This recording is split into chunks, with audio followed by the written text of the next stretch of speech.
গত ১৬ বছরে মেগা প্রকল্পের নামে দুর্নীতি হয়েছে, এতে মানুষের ভাগ্যের গুণগত কোনো পরিবর্তন হয়নি বলে মন্তব্য করেছেন বিএনপির চেয়ারম্যান তারেক রহমান। বৃহস্পতিবার সন্ধ্যায় নওগাঁ শহরের এটিএম মাঠের জনসভায় তিনি এসব কথা বলেন।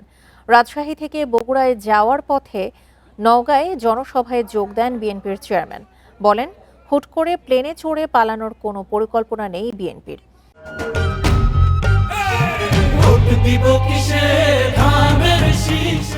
আরও বলেন, বিএনপি ক্ষমতায় গেলে নারীদের জন্য ফ্যামিলি কার্ড এবং শিক্ষিত বেকারদের আইটি প্রশিক্ষণের মাধ্যমে কর্মসংস্থানের ব্যবস্থা করা হবে।